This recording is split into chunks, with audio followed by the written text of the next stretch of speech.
Assalamualaikum warahmatullahi wabarakatuh. Sahabat ngaji dipun yang baik, kali ini kita akan mengambil hikmah dari peristiwa yang ada di negara kita, yakni berita tentang Anies pilih Caimin sebagai cawapresnya. Dari CNN Indonesia, Demokrat bongkar pembelotan Anies ke Caimin. Dari Republika News, Demokrat sebut Anies tunjuk Caimin jadi cawapres.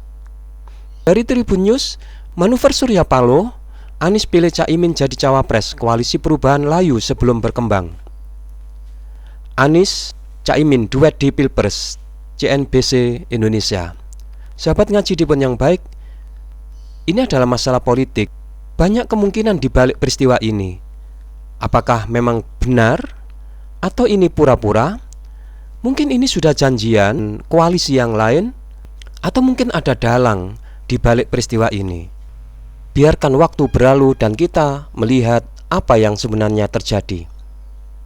Baik, mari kita manfaatkan momentum ini untuk melihat ayat-ayat Al-Quran yang terkait dengan peristiwa tugas yang diemban oleh Nabi Musa alaihissalam yang diperintahkan oleh Allah untuk mendatangi Fir'aun, sebagaimana tersebut dalam surat Toha ayat 24. Kemudian Nabi Musa berdoa di ayat-ayat berikutnya.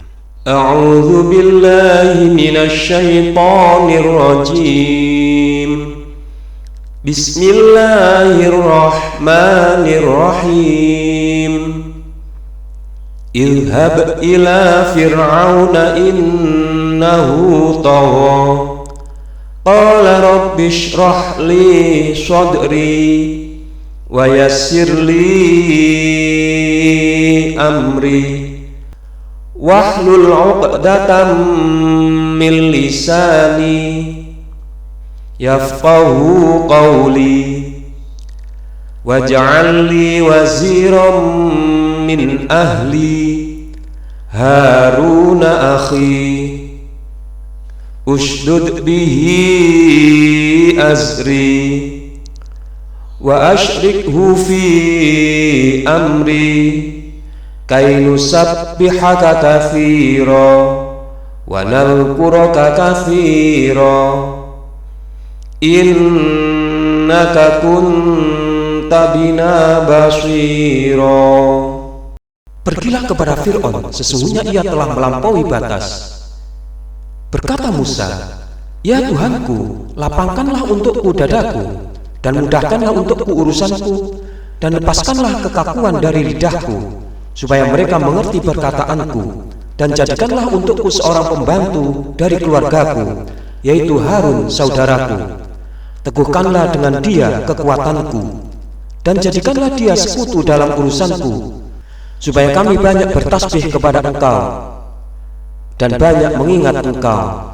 Sesungguhnya Engkau adalah Maha melihat keadaan kami. Sahabat ngaji dipun yang baik, dalam tafsir Ibnu Katsir dijelaskan bahwa waj'ali waziran min ahli Haruna akhi, dan jadikan untukku seorang pembantu dari keluargaku, yaitu Harun saudaraku.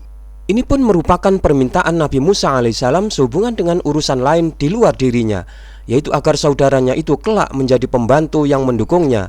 Dialah Harun, saudara sekandungnya. Imam As-Sawri telah meriwayatkan dari Abu Sa'id, dari Ikrimah, dari Ibnu Abbas yang mengatakan bahwa Harun diangkat menjadi nabi dalam waktu yang sama saat Nabi Musa menjadi nabi. Ibnu Abu Hatim mengemukakan sebuah riwayat bahwa telah menceritakan kepada kami Abu Usama dari Hisam bahwa ketika Aisyah berangkat untuk menunaikan ibadah umrohnya, di perjalanan ia turun istirahat di sebuah perkampungan Badui. Lalu ia mendengar seorang laki-laki berkata, siapakah orang yang hidup di dunia dengan memberikan manfaat yang paling besar kepada saudaranya? Mereka yang diajak bicara olehnya menjawab, tidak tahu. Laki-laki itu berkata, kalau saya demi Allah mengetahui siapa dia. Perawi melanjutkan kisahnya bahwa Siti Aisyah berkata dalam hatinya, kalau melihat dari sumpahnya yang tidak memakai insya Allah, lelaki ini pasti mengetahui siapakah yang dimaksud dan yang dapat memberikan manfaat paling besar kepada saudaranya. Laki-laki itu berkata, dia adalah Musa ketika meminta agar saudaranya diangkat menjadi nabi. Aisyah berkata, dia benar, demi Allah. Aisyah berkata bahwa karena itulah Allah subhanahu wa ta'ala berfirman memuji sikap Musa alaihissalam. Wa kana indallahi wajiha, dan adalah dia seorang yang mempunyai kedudukan yang terhormat di sisi Allah. Quran Surat Al-Ahzab ayat 69. Kemudian doa berikutnya, usdud bihi azri, teguhkan dengan dia kekuatanku. Menurut Mujahid bahwa azri adalah punggungku, yakni kekuatanku. Wa asyrikhu fi amri, dan jadikanlah dia sekutu dalam urusanku, yakni sebagai temannya dalam bermusyawarah menentukan segala urusan. Kay nusabbihaka katsira wa nadhkuraka katsira, kami banyak bertasbih kepada engkau dan banyak mengingat engkau. Mujahid mengatakan bahwa seseorang hamba bukanlah termasuk golongan orang-orang yang banyak berzikir kepada Allah sebelum ia berzikir kepada Allah dalam semua keadaannya, baik sambil berdiri, sambil duduk, maupun sambil berbaring.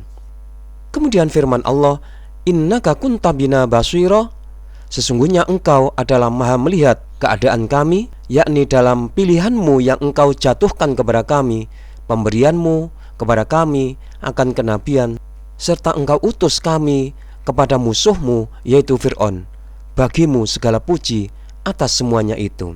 Sahabat ngaji di pun yang baik, dalam perjuangan meraih cita-cita, yang pertama cita-citanya harus baik, kemudian yang kedua didukung oleh orang lain, entah itu keluarga, teman, saudara yang sama-sama sevisi dalam rangka mencapai tujuan yang baik tadi. Demikian, mudah-mudahan kita bisa mengambil hikmah dari peristiwa ini dan Allah menjadikan ini manfaat untuk kita semua. Assalamualaikum warahmatullahi wabarakatuh.